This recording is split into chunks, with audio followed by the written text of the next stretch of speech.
The Indian Child Pride and the All Arab Husband by Dr. A. Ahmed. This narration continues the story, The Arab Sugar Daddy and the Beautiful Indian Girl. It was written in English and translated into Arabic by Dr. A. Ahmed. It is a novel narrated in 6 books. Book 2, The Arab Sugar Daddy Turns into the Granddaddy the Devil. Copyright. All rights are reserved.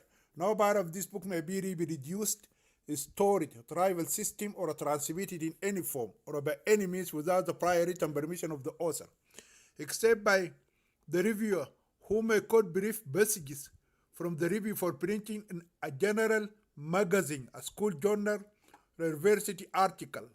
All characters in this novel are fictitious, and any resemblance to real people, living or dead, is purely coincidental. Chapter 31, The Islamic Qurbani Celebration. The happy Muslim lawyer, Sheikh Barakatullah,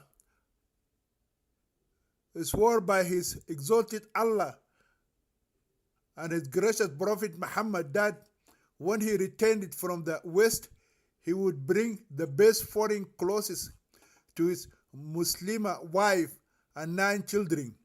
He also told his family that as soon as they would reach Lahore city, he would buy for them the most expensive 4-wheel car on the market. In India and Pakistan, a 5-passenger car can take up to 15 passengers plus the driver.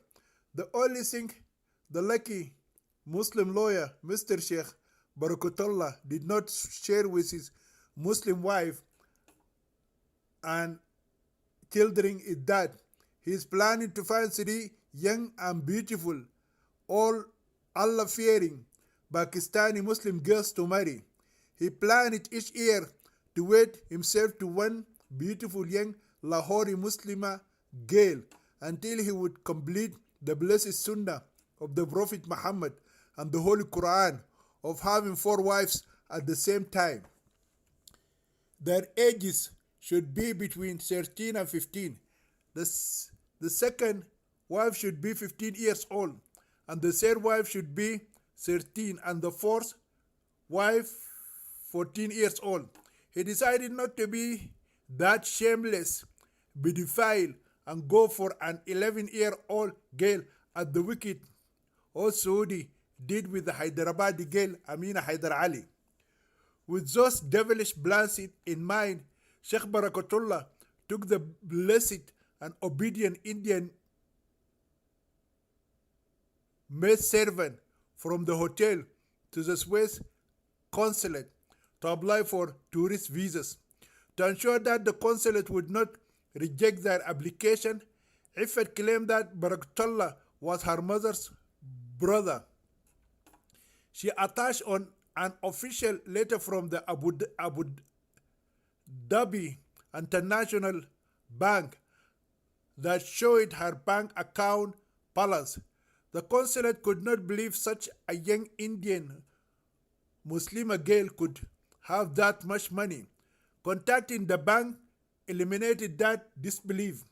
The following day, the consulate issued 2 visas for the rich young Indian girl and her old uncle. After that, Iffet and Barakatullah went to Air India building to purchase their air tickets and book their flight. They are told that the nearest date for booking would be in 1 month. Nevertheless, they are told that if they want to fly immediately, they have to pay more and purchase 5-class air tickets. Before purchasing first class airfares, Iffet and Barakatullah consulted the old Saudi man. His consent was obtained, and they returned to the Air India building and bought first class tickets. Their trip is scheduled for a couple of days. When all was ready, the old man imposed more conditions for his 2 important foreign delegates. First of all, he ordered that the 2 air tickets and Indian passports should be kept with his faithful maid servant Iffet Khan. Secondly, his Muslim lawyer Sheikh Barakatullah is to show up at the Mumbai International Airport 3 hours before the flight time. Sadly, Ifat Khan has to take a taxi from her hotel and travel to the Mumbai International Airport alone. Fourth, in the plane, his two Indian servants should not sit together or allow anyone to know that they have anything in common. Fifth, when they arrive in Zurich city, they should stay in the same hotel but in separate rooms.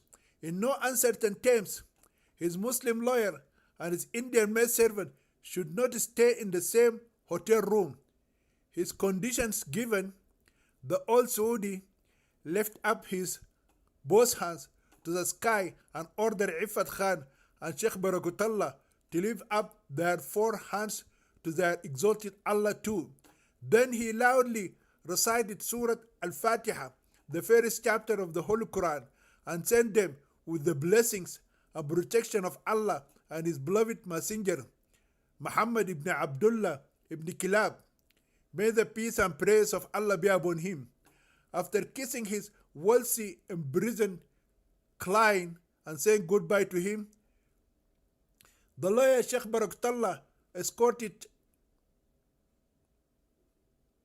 in an air-conditioned taxi Ifat Khan and dropped the obedient, pure and holy maidservant at her hotel and gave her his blessings too and promised to meet her at the Mumbai International Airport in 48 hours.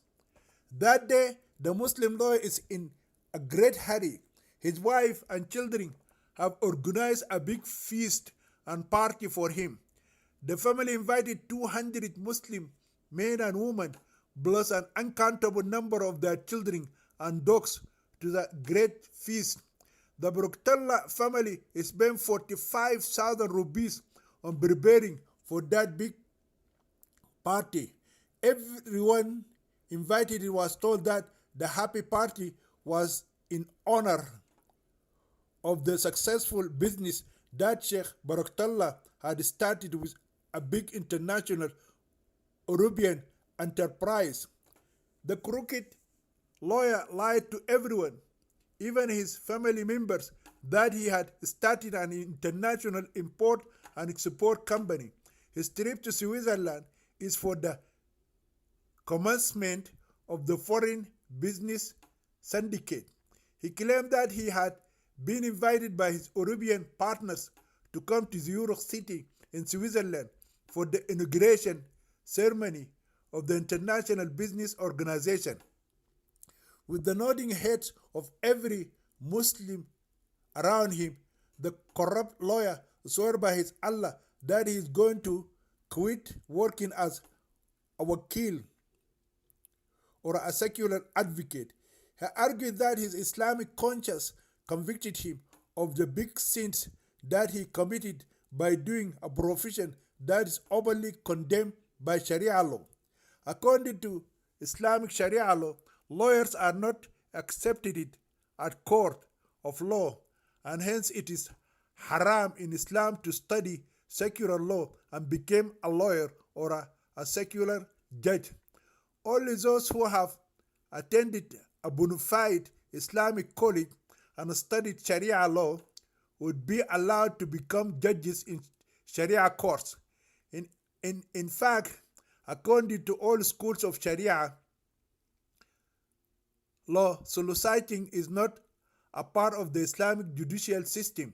It is an innovation that was created by the secular Western infidel system, which is man-made and not divinely revealed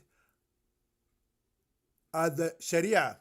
According to Islam, every new system that is not found in the book of Allah and the Sunnah of his darling messenger Muhammad is simply considered an innovation.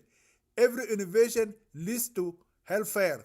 Accordingly, the suddenly religiously revived Sheikh Barakatullah told everyone that he was planning to quit working as a solicitor in the secular Indian courts and start an acceptable business to his Allah of importing and exporting. He said further that his blessed Prophet Muhammad before receiving his first revelation from his Allah in the mountain cave in Ghar Hira in Mecca city, used to work in the important export caravan trade of his first wife Khadija bint Khuwailid.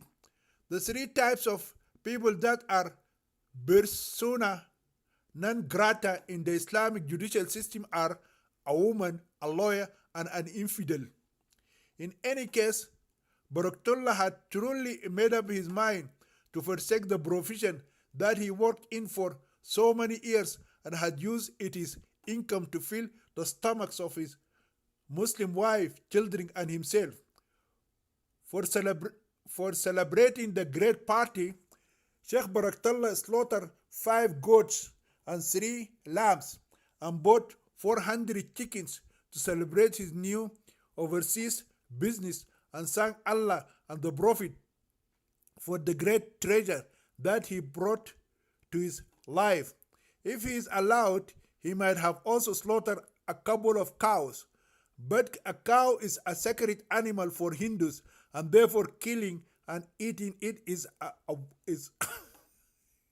it is a worse crime in Mumbai than slaughtering and eating a human being as cannibals do somewhere else. In any case, the happiest and richest lawyer in India has been made to jump over each goat and lamb that is beheaded in front of the door step of his house.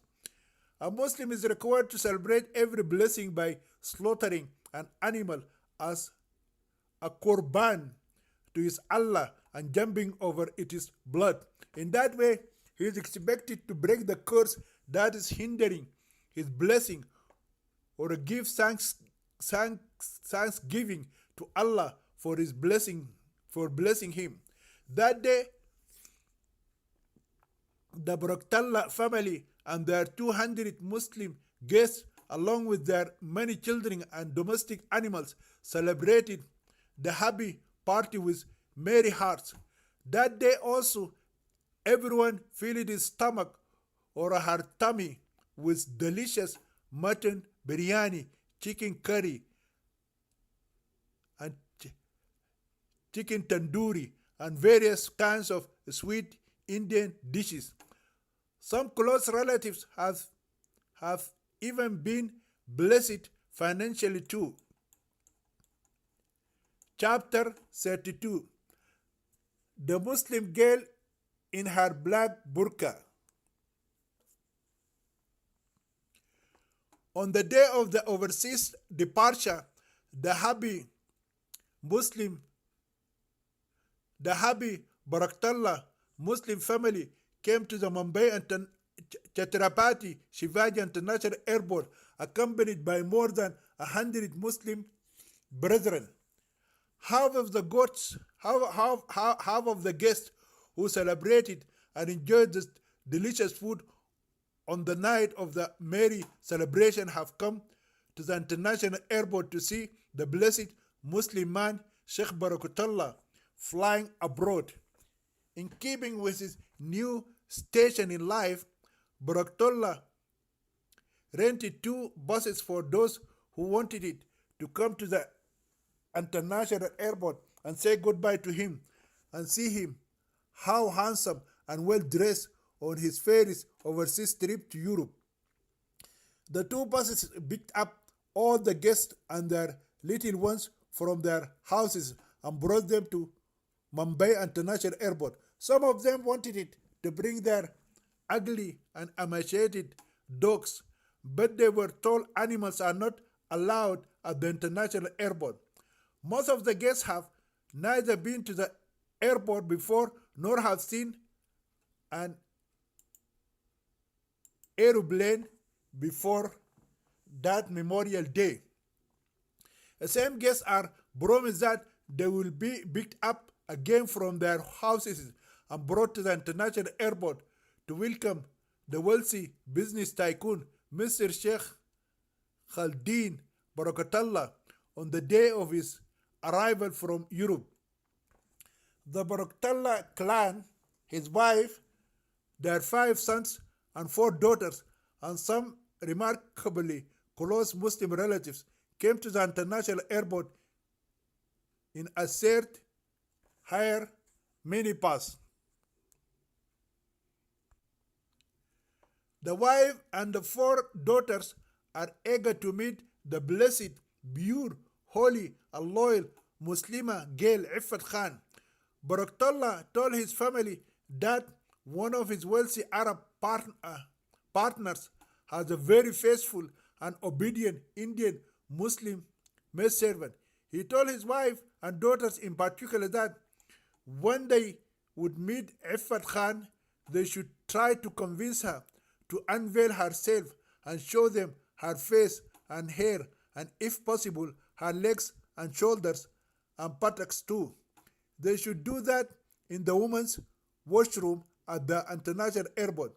Then, if her face and body pleased them, they should tell her about the betrothal of his eldest son, Maqsood Barakallah. If the blessed girl Iffat Khan accepted it, the betrothal, they should inform her that they are going to have a big wedding party, and according to the Holy Quran and the blessed Sunnah of the gracious Prophet Muhammad, they will get Maqsood Barakallah married to the blessed Muslim girl Iffat Khan immediately upon their return from Europe. That day, Sheikh Barakallah is smartly dressed up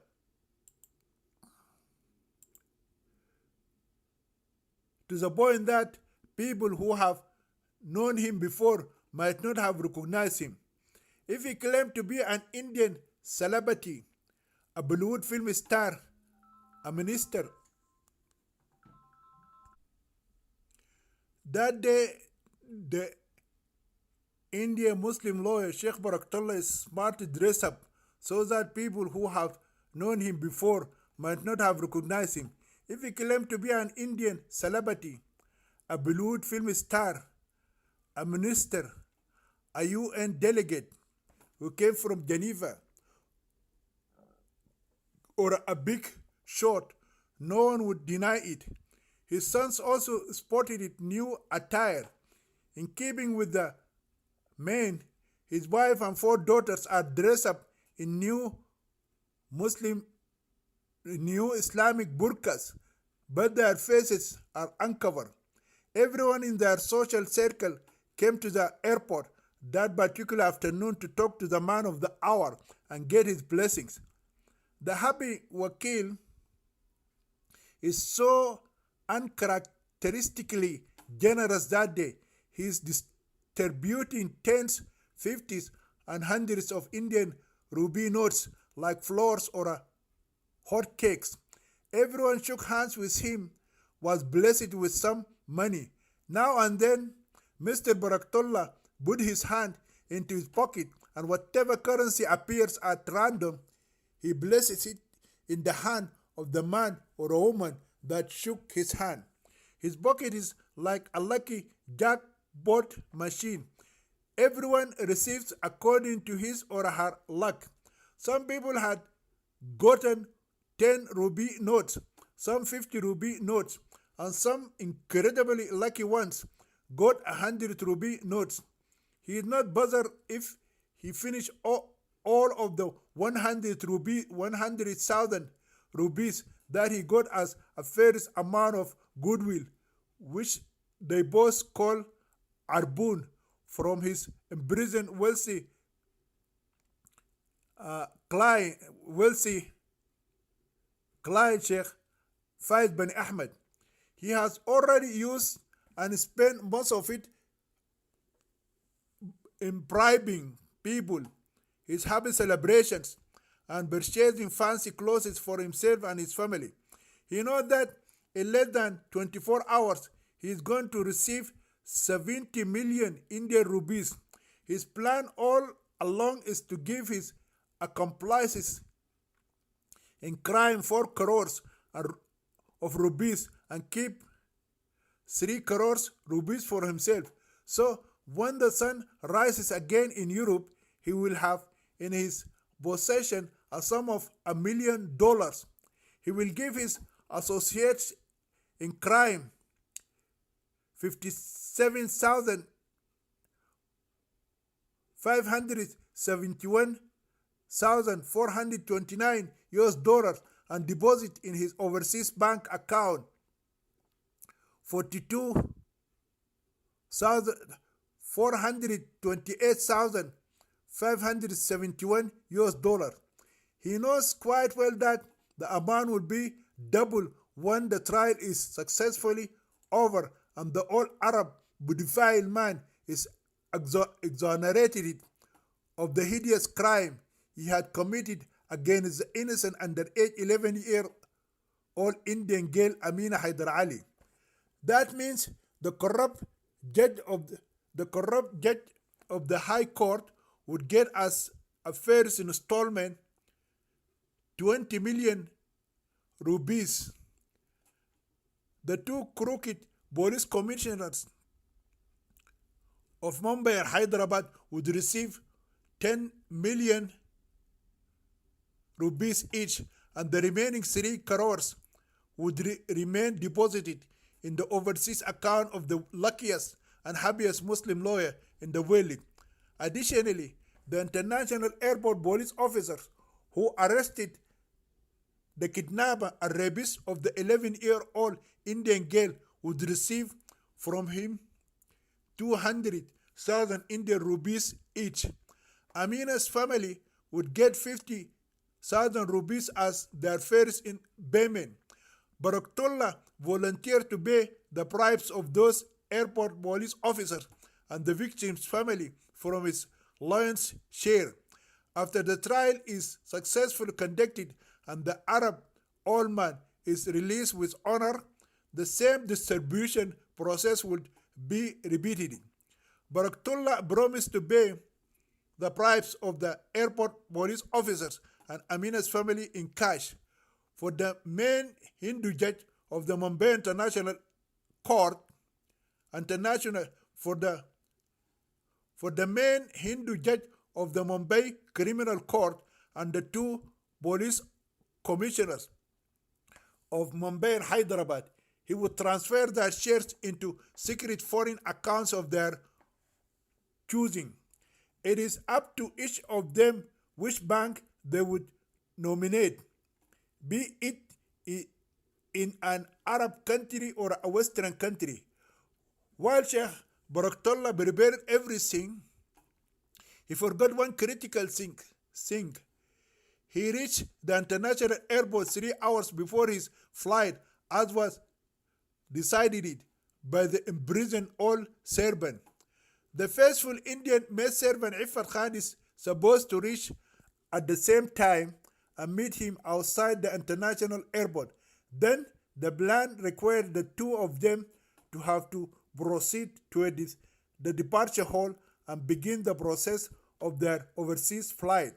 Howbeit, that particular afternoon, the Muslim lawyer Baraktullah waited 1 hour outside the airport without his eyes seeing the girl in a black burqa who was called Iffat Khan. He saw that the obedient and loyal Indian Muslim maid servant had come and did not meet up with him because of his huge retinue of well-wishers. Somehow, he quickly shrugged this small matter off, fearing it might change his fate. He bid his family and admirers farewell, and proudly the happy Muslim lawyer proceeded with his head lifted up inside the departure hall. He spent over a half hour searching for his female trip partner without seeing her. His head is standing around like a table fan and searching for the holy girl in a black burqa. While he is searching, his whole heart is beating inside his chest like an Indian tabla or a traditional flat Indian ceremonial drum. His search for Iffat Khan grew more frantic and crazier every second as the minutes passed by. With the passing of another nail-biting half hour, when he did not cite his female accomplice in crime who was in the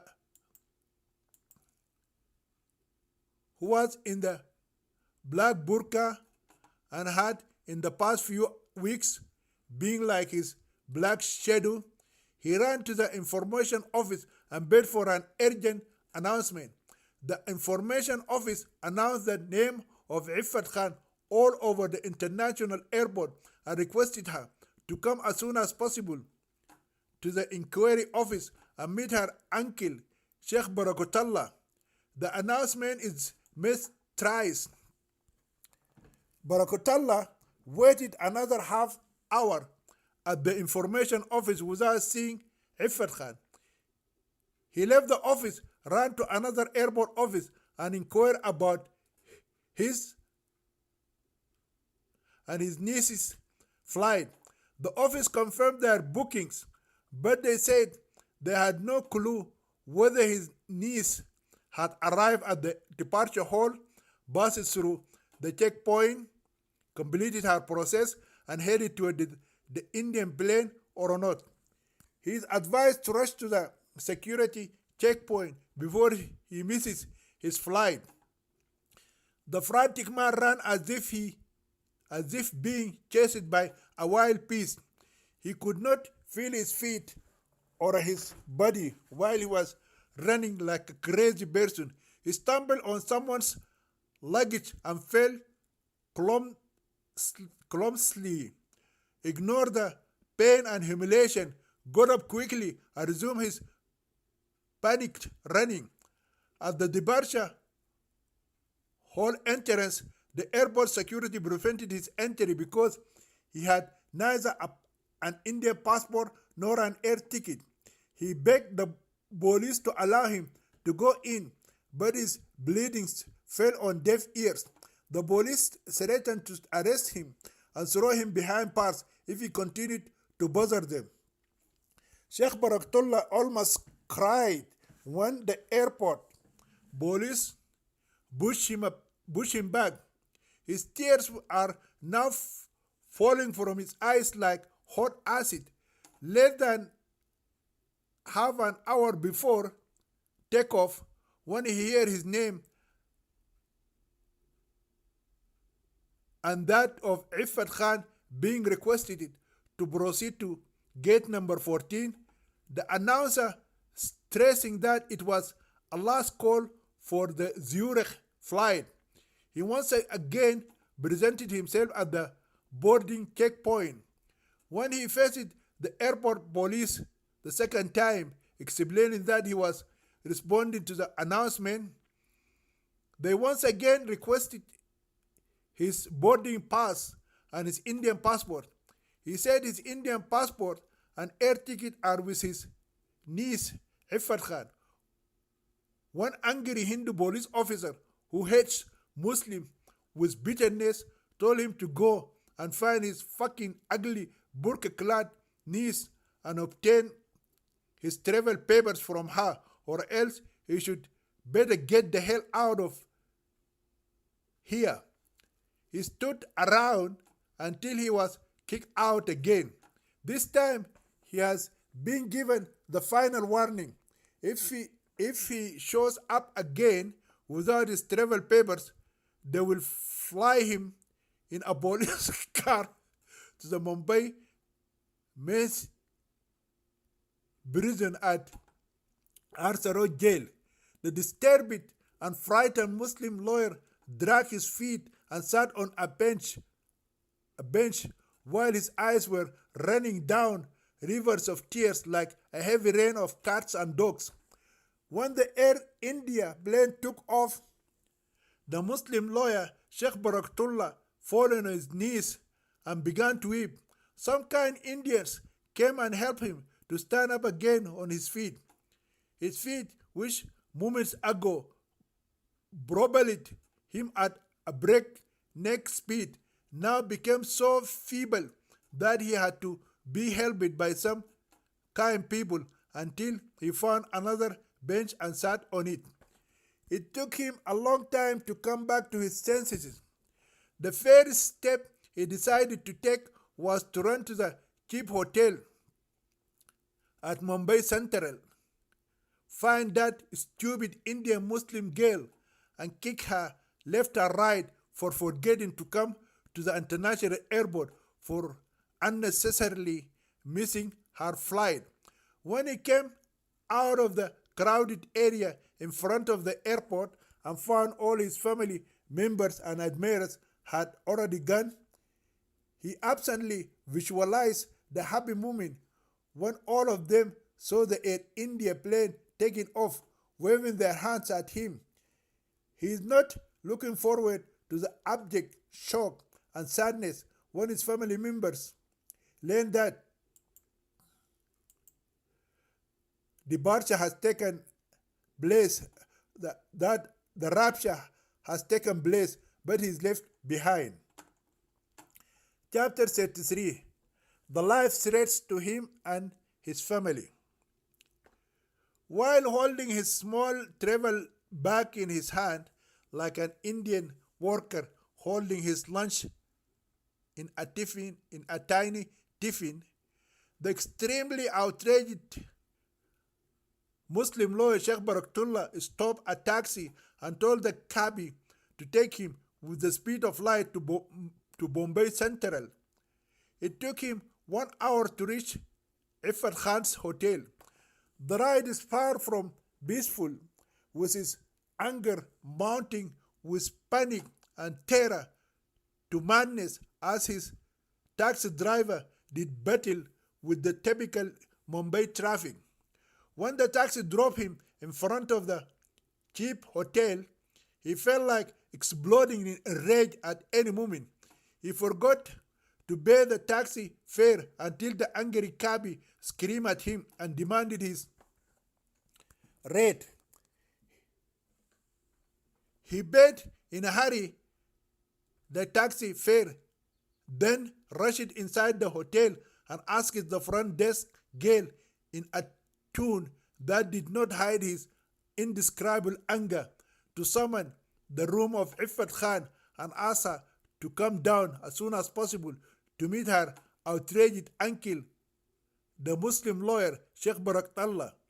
He has already complained to the front desk that he had missed his flight to Zurich because his niece Iffat Khan had forgotten to come to Mumbai International Airport and fly with him to Europe to conduct a particularly important business deal. The front desk girl at first mistook the mad Muslim lawyer for a policeman who came to raid the cheap hotel for allowing male guests to bring in prostitutes from Faris Road brothel houses. But when she heard his words, she said to him that the Iranian female guest Iffat Khan had not returned to the hotel for 2 days. Neither has she checked out of the hotel yet. Her bag and personal effects are still in her room. Baraktullah's heart has missed a few beats and almost stopped due to a major heart attack. He fell on his knees once again and held his head. This time he did not cry. He would if he could, but he lost some of his 5 senses and his mouth has been paralyzed and his entire body has been frozen as if he has been suddenly thrown into the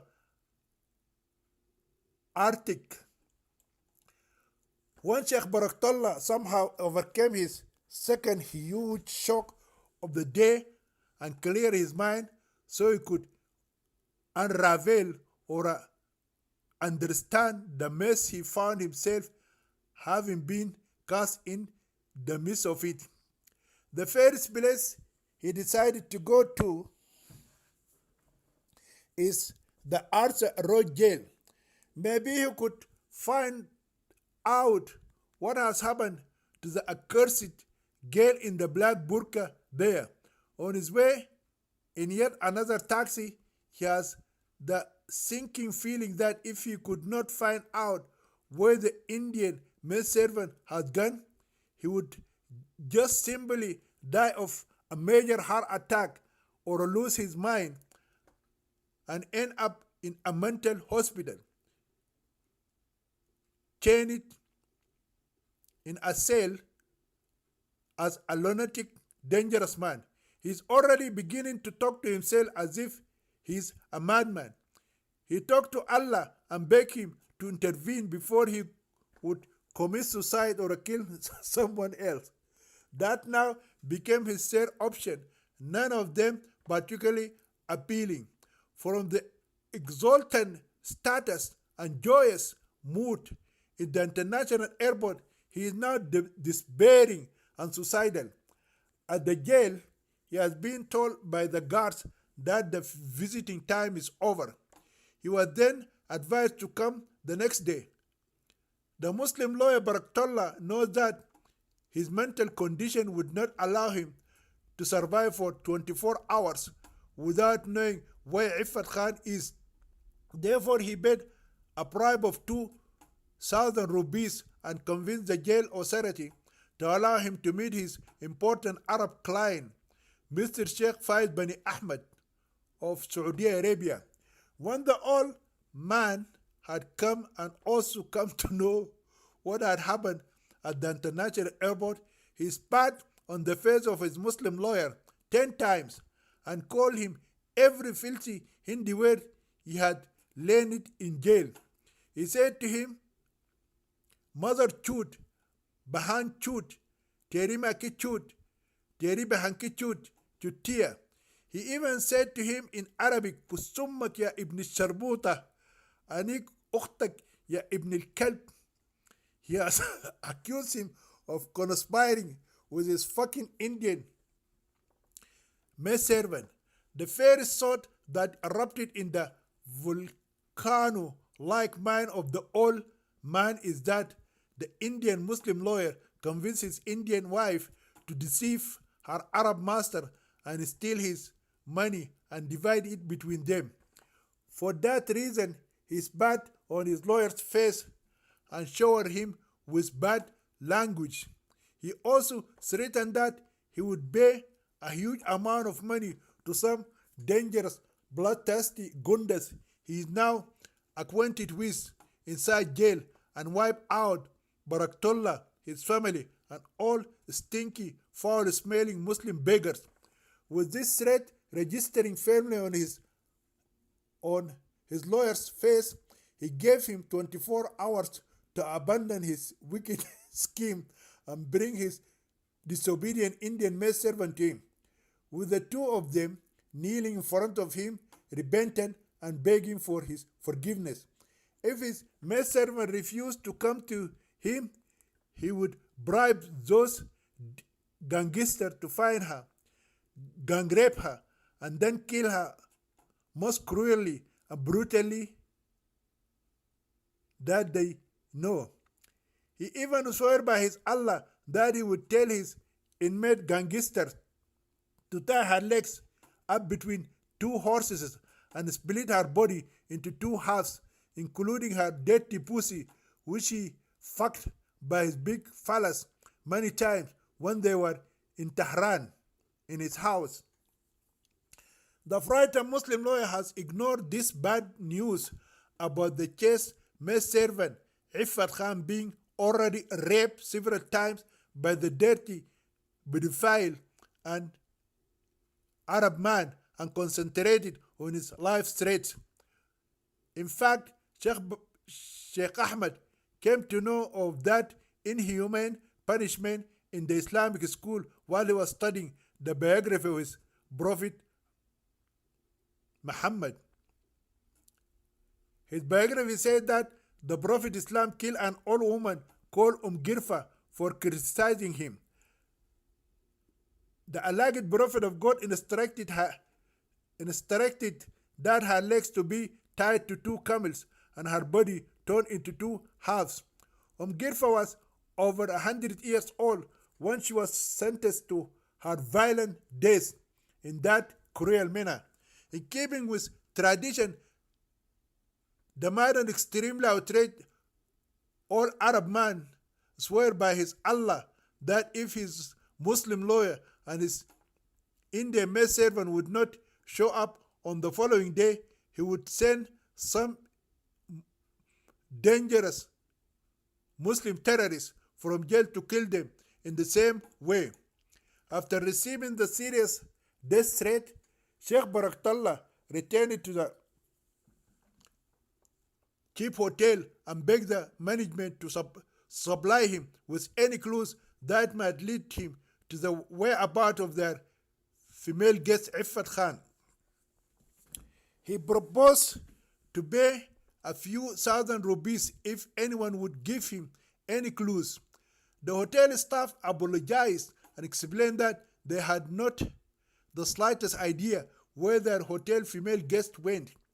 One front desk girl advised him to search for her in hospitals in case she met with an accident or a car accident or in police lockups in case she ran in trouble with the Indian law.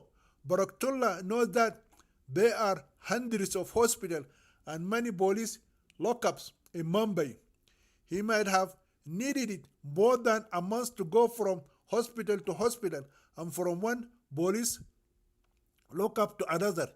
He no longer considered Iffat Khan as the holiest and most honest girl he had met. She is no longer the angel-like Muslima girl to him. She is now a manifestation of some satanic female creature who deceived him with her false pretension of being holy, obedient, and faithful maidservant to her Arab master. He came to know she is not only maidservant but a bed whore to the Arab man who claimed to have fucked her dirty pussy many times in his house in Tehran. He hates her with a passion for turning his great joy and happiness overnight into chaos, panic, and great sadness. He also abhors her with bitterness for snatching his life's opportunity from his hands and in its place life threats to him.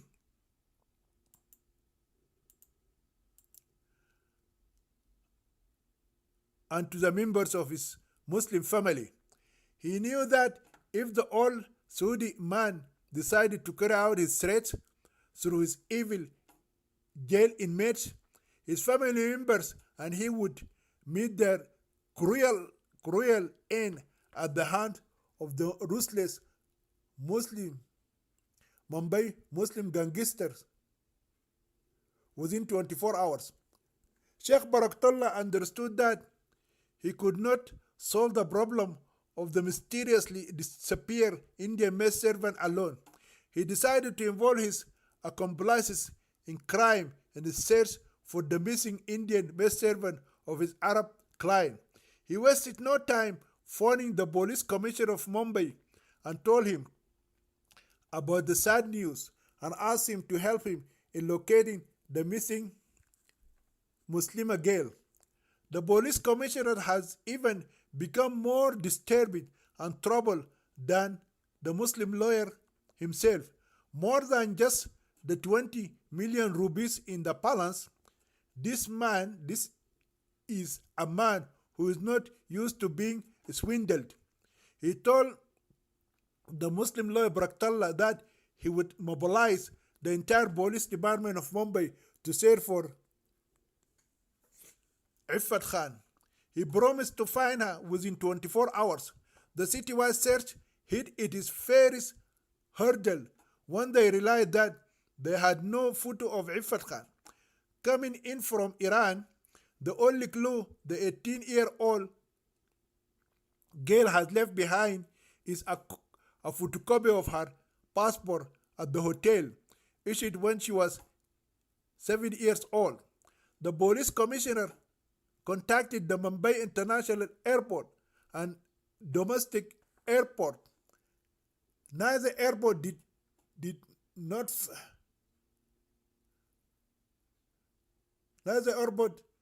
find a record of a girl by that name or a description traveling out of the city. Neither Orbot could find a record of a girl by that name or description traveling out of the city. The police commissioner sent over 1,000 police officers to all the railway stations in Mumbai in search of the missing girl. They could neither disprove nor confirm that Iffat Khan left on a train or a bus. Every hospital and police lockup in the city has been meticulously searched. In less than 24 hours, the cosmopolitan city has been searched in and out, as if the earth was opened up and swallowed Iffat Khan. During that citywide painstaking search, the Muslim Wakil Sheikh Barakatullah rented a room in a cheap motel near the hotel of Iffat and spent the entire night on his knees crying to his exalted Allah and begging his Prophet Muhammad to intervene and save him and his family from the greatest catastrophe that he has ever encountered in life.